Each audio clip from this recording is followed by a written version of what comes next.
as we move on in our last show before Extreme Rules, our go-home show for Raw, we have Shelton Benjamin and Cedric Alexander, and I haven't seen Cedric Alexander much in this game, so I'm going to choose him, because in doing so, choosing him also means that if I win, it seems as though we have a new number one contender for the Intercontinental Championship. But I will say this much, dude. I usually don't like to have my... when I'm playing matches, I usually don't like to have champions lose right before the pay-per-view, because I feel like it's a whole momentum thing, and I'm, with the momentum narrative, I often try and push.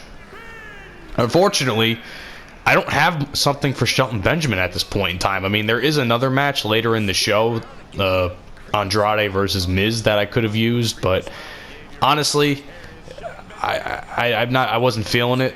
So I felt like this is like a new matchup. Yeah, Shelton Benjamin has probably been one of the most featured men in EBCW since the beginning of the season, but I think it's warranted. I mean, he's one of the strongest champions we have. He's one of the few champions that hasn't lost their title.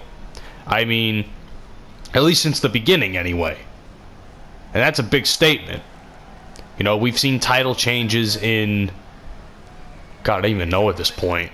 There's been very few of them, but he's one of the ones that have stuck through it. I know that much.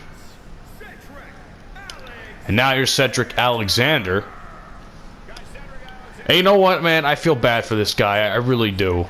He hasn't really been featured on Monday Night Raw, or any show for that matter, when he eventually moved, or when he eventually left 205 Live, which...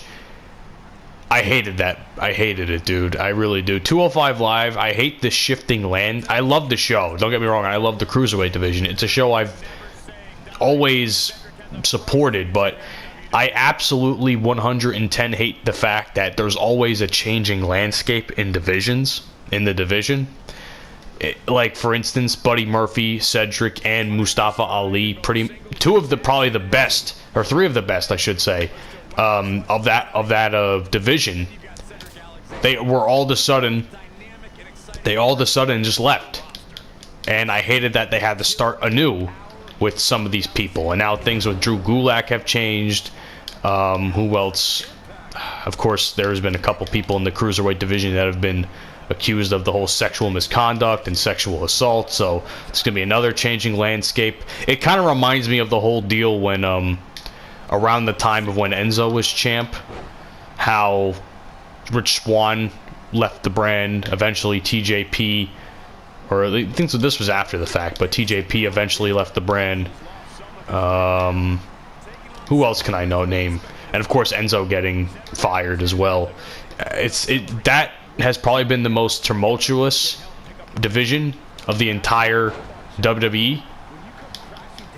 And somehow, some way, they still find a way to put on pretty good television. The matches are always quality, regardless of what anyone will tell you. But I just hate the fact that Cedric moves away and hasn't been used all that much outside of what looks to be a tag team with Ricochet, which isn't even that much of a good use of Ricochet either. I'd rather see them as opponents, to be honest with you. I'm sure the matches those two would put together would be fucking phenomenal. That's just me. But either way, Cedric Alexander is putting the boots to the Intercontinental Champion.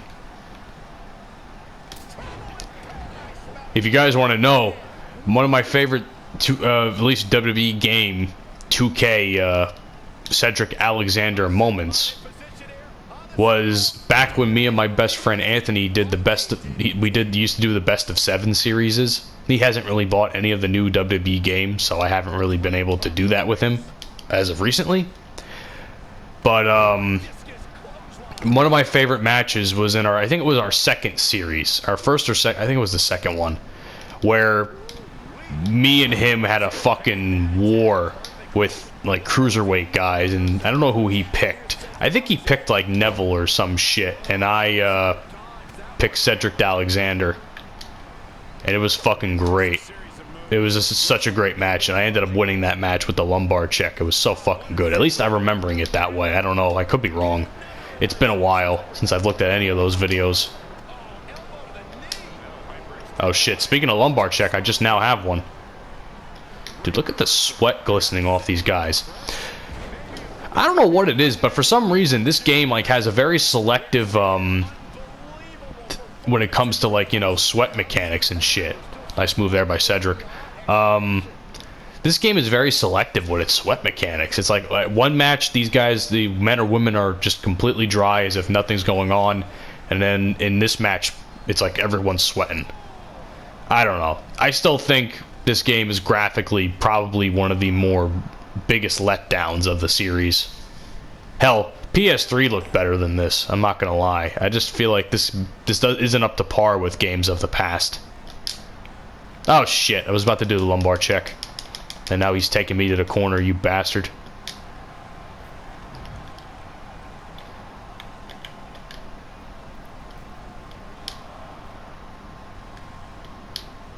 What the fuck is going on here? Let's go for the lumbar check. Nice. Big pin there. Come on. Get him away from the ropes. And just like that, we have a new #1 contender for the EBCW Intercontinental Championship. Apparently that was the only highlight worth in the match. Not like I did put on a finisher or anything. Stupid ass game. But hey, Cedric Alexander just got the chance of a lifetime. So good for him. I'll say that much. What a savage. Took opportunity by the balls, and now in just a couple weeks on the channel, and just pretty much the next episode of EBCW, he's gonna have some. In the next episodes, he's gonna have a chance at the Intercontinental Champion. But that's not all, ladies and gentlemen. We still have one more #1 contender to determine, and that's for the EBCW Championship. After episode 100, the division's wide open. The title landscape in there is wide open. And you know what? That 8-man battle royal is going to be just the match to determine. I'll see you all then.